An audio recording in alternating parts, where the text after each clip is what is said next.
ಊಟ ಮಾಡ್ಕೊಂಡು ನಾವು ಹೊಟ್ಟಿದ್ದೀವಿ. ಇಷ್ಟೇ ನಡೆದಿತ್ತು. ಇದಾಗಿದ್ದಕ್ಕೆ ನಮಗೆ ನಾವು ಗ್ರಾಹಕರು ಎಕ್ಸೈಸ್ ಡಿಪಾರ್ಟ್ಮೆಂಟಲ್ಲಿ ಯಾವುದೇ ಥರದ ವೈಲೇಷನ್ ಆಗಿದೆ ರೂಲ್ಸ್ ಪ್ರಕಾರ ನಾವು ನ್ಯಾಯಕ್ಕೆ ತಲೆ ಬಾಗಲೇಬೇಕು. ಎರಡನೇ ಮಾತಿಲ್ಲ, ನ್ಯಾಯಕ್ಕೆ ತಲೆ ಬಾಗಬೇಕು ನಾವು. ಬಟ್ ಗ್ರಾಹಕರಿಗೆ ಇದೇ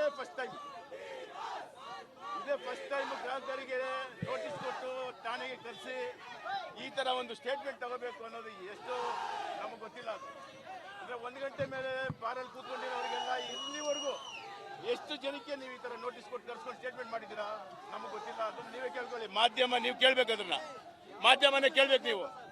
ಆಯ್ತಾ?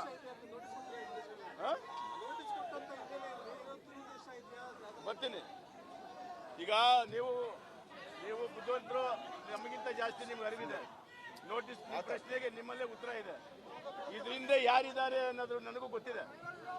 ಒಬ್ಬ ದರ್ಶನ್ ಅನ್ನೋರನ್ನ ಒಂದು ಚಿತ್ರ ಹಿಟ್ಟಾಗಿದ್ದ ತಕ್ಷಣ ಒಂದು ಚಿತ್ರ ದೊಡ್ಡ ಈ ನಮ್ಮ ರಾಜ್ಯದಲ್ಲಿ ದೊಡ್ಡ ಸಕ್ಸಸ್ ಆಗಿದ್ದಕ್ಕೆ ಆ ಒಂದು ಹೆಸರಿಗೆ ಮಸಿ ಬಳಿಬೇಕು ಅಂತ ಯಾರ್ಯಾರು ಏನೇನು ಮಾಡ್ತಾರೋ ನನಗೆ ಗೊತ್ತಿದೆ. ಅರ್ಥ ಆಯ್ತಾ? ಇಂಥ ಒಂದು ಈ ಸಂದರ್ಭದಲ್ಲಿ ಒಂದು ಚಿತ್ರ ಯಶಸ್ವಿ ಆಗದೆ ಕನ್ನಡ ಚಿತ್ರರಂಗದಲ್ಲಿ ತುಂಬ ಮುಖ್ಯ. ಅಂತ ಒಂದು ಸಂದರ್ಭದಲ್ಲಿ ಒಬ್ಬ ದರ್ಶನ್ ಮೇಲೆ ಯಾಕೆ ಟಾರ್ಗೆಟ್ ಮಾಡಬೇಕು ಅನ್ನೋದು ನನಗೆ ಗೊತ್ತಾಗ್ತಾ ಇಲ್ಲ. ಇದರಿಂದ ಯಾರಿದಾರೋ ನನಗೆ ಗೊತ್ತಿದ್ರು ನಾನು ಹೇಳಕ್ ಹೋಗೋದಿಲ್ಲ. ದಯವಿಟ್ಟು ಇದನ್ನು ಇಲ್ಲಿಗೆ ನಿಲ್ಲಿಸಿ. ಅದು ನಿಮಗೂ ಗೊತ್ತು, ನನಗೂ ಗೊತ್ತು, ಇಡೀ ರಾಜ್ಯ ಜನಕ್ಕೆ ಗೊತ್ತು.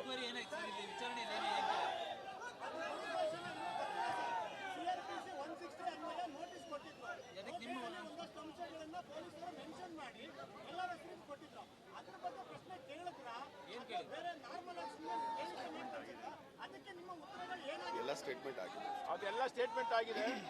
ಯಾಕಂದ್ರೆ ನಮಗೆ ಪೊಲೀಸ್ ಸ್ಟೇಟ್ಮೆಂಟ್ ನಾವು ಕೊಡೋಕ್ಕಾಗಲ್ಲ. ಆಚೆ ಅವರೇ ಸ್ಟೇಟ್ಮೆಂಟ್ ಏನು ಮಾಡಿದೀವಿ ಅನ್ನೋದು ಅವ್ರು ಬಿಡುಗಡೆ ಮಾಡ್ತಾರೆ. ಯಾಕಂದ್ರೆ ನಾನು ಕೊಟ್ಟರೆ ತಪ್ಪಾಗುತ್ತೆ ಅದು. ಸೊ ನಾನು ಹೇಳೋದು ಇಷ್ಟೇ, ದಯವಿಟ್ಟು ಕನ್ನಡ ಚಿತ್ರರಂಗದಲ್ಲಿ ಯಾವ್ದಾನ ನಮ್ಮದೇ ಅಲ್ಲ, ಇಡೀ ದರ್ಶನ್ ಒಬ್ಬರೇ ಅಲ್ಲ, ಎಲ್ಲ ಚಿತ್ರಗಳು ಚೆನ್ನಾಗಿ ಹೋಗ್ಬೇಕು ಅನ್ನೋ ಉದ್ದೇಶ ನಮ್ಮದು. ಇವಾಗ ನೋಡಿ, ಇವರೆಲ್ಲರೂ ಸತೀಶ್ ಆಗ್ಬೋದು, ಚಿಕ್ಕಣ್ಣ ಆಗ್ಬೋದು, ಧನಂಜಯ ಆಗ್ಬೋದು, ನಮ್ಮ ಅಭಿಷೇಕ್ ಅಂಬರೀಶ್ ಆಗ್ಬೋದು, ನಿಮ್ಮೆಲ್ಲರಿಗೂ ಗೊತ್ತಿರೋಂಗೆ ಒಬ್ಬ ದರ್ಶನ್ ಅನ್ನೋರು ಒಂದು 10 ಜನ ನಾಯಕ ನಟಕನ ಹುಟ್ಟಾಕ್ಬೇಕು ಅಂತ ಹೊರಟಿರೋರು, ಒಂದೊಳ್ಳೆ ಸ್ಥಾನಮಾನಕ್ಕೆ ತರಬೇಕು ಅವ್ರಿಗೆ ಅನ್ನೋದು ಪ್ರಯತ್ನ ಪಡ್ತಾರಂಥ ವ್ಯಕ್ತಿಗೆ ಅವರ ಇಮೇಜ್ನ, ಅವ್ರ ಹೆಸರನ್ನ ಭಂಗ ಮಾಡೋದಿದೆಯಲ್ಲ, ಅದನ್ನ ನಾನಲ್ಲ, ಇಡೀ ದೀಪಾಸ್ ಅಭಿಮಾನಿಗಳು ಖಂಡಿಸ್ತಾರೆ, ಇಡೀ ಚಿತ್ರರಂಗ ಖಂಡಿಸ್ತೀವಿ. ಕರೆದಿಲ್ಲ, ಮತ್ತೇನು ಕರೆದಿಲ್ಲ.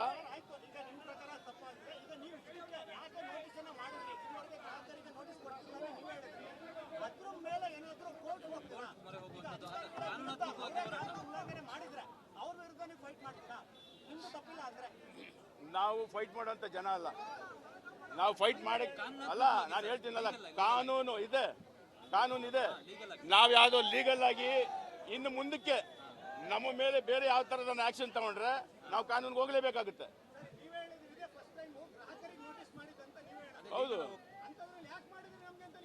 ಪ್ರಶ್ನೆ ಮಾಡಿದ್ದೀವಿ, ಅದನ್ನು ಅವ್ರಿಗೆ ಬಿಟ್ಟಿದ್ದೀವಿ, ಅದಕ್ಕೆ ಜನಗಳು ಬಿಟ್ಟಿದ್ದೀವಿ. ನಿಮ್ಮ ಪ್ರಶ್ನೆಗೆ ಜನ ಉತ್ತರ ಕೊಡಲಿ. ಯಾಕೆ ಇಲಾಖೆ ಸರ್ಕಾರ ಎರಡು ಒಂದೇ.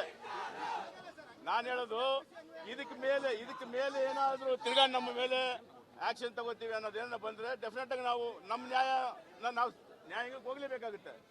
ಆ ಸಂದರ್ಭದಲ್ಲಿ ಹೋಗ್ತೀವಿ. ಸುಮ್ಮನೆ ನಾವು ಅದಕ್ಕೇನು ಹೋಗೋದು ಬೇಡ ಅಂತ ದರ್ಶನ್ ಅವರು ಇನ್ನು ಬೆಳೆಸ್ಕೊಂಡು ಹೋಗೋದು ಬೇಡ ಅನ್ನೋ ಉದ್ದೇಶ. ಏನಕ್ಕೆ ಅಂದರೆ ನಾವು ನ್ಯಾಯಾಲಯಕ್ಕೆ ಹೋಗೋದು ನೋಡಿ, ಇವಾಗ ಇಷ್ಟು ಜನಕ್ಕೆ ಎಷ್ಟು ಜನಕ್ಕೆ ತೊಂದರೆ ಆಯಿತು, ಆ ಥರ ತೊಂದರೆ ಕೊಡಬಾರ್ದು ಅನ್ನೋ ಉದ್ದೇಶ ದರ್ಶನ್ ಅವ್ರದ್ದು. ಯಾವುದೇ ಕಾರಣಕ್ಕೂ ದರ್ಶನ್ ಅವ್ರ ಉದ್ದೇಶ ಇಷ್ಟೇ. ಇವಾಗ ನೋಡಿ, ಇಲ್ಲಿ ಬಂದಿದ್ದೀವಿ, ಎಷ್ಟು ಜನಕ್ಕೆ ಸಾರ್ವಜನಿಕ ತೊಂದರೆ ಆಯಿತು ಅಂತ.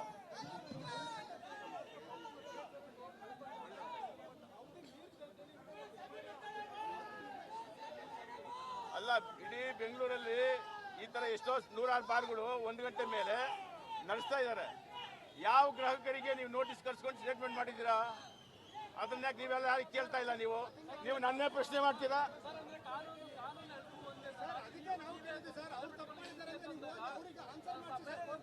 ಅದನ್ನ ನಿಮ್ಮ ಪ್ರಶ್ನೆಗೆ ಉತ್ತರ ಕೊಡ್ತೀನಿ ನಾನು.